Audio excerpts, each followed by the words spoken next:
بسم اللہ الرحمن الرحیم۔ السلام علیکم ورحمۃ اللہ وبرکاتہ۔ دوسروں کی مدد کرنے کا انعام۔ ابن عباس رضی اللہ تعالیٰ عنہ بیان کرتے ہیں کہ میں ایک مرتبہ مسجد نبوی میں اعتکاف کی حالت میں تھا۔ ایک شخص میرے پاس آیا اور بیٹھ گیا۔ میں نے اس سے کہا، اے فلاں، تم اداس لگ رہے ہو۔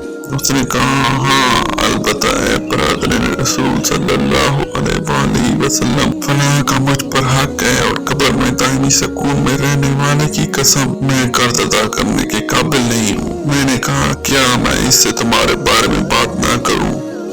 آپ صلی اللہ علیہ وسلم نے فرمایا، اگر تم چاہو تو ایسا کر سکتے ہو۔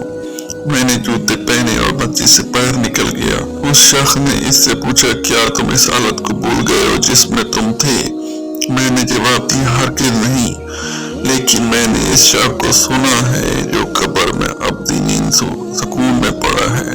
یہ کہہ کر اس کی آنکھیں آنسو سے بھر گئی اور فرمایا، جو شخص اپنے بھائی کی کسی حالت کو پورا کرنے کے لیے حرکت کرتا ہے اور اس کے لیے کوشش کرتا ہے تو اسے 10 سال کے اعتکاف سے بہتر پائے گا، اور جس نے اللہ کی رضا کے لیے ایک دن کا اعتکاف کیا وہ 3 خندقوں کا فاصلہ بنائے گا۔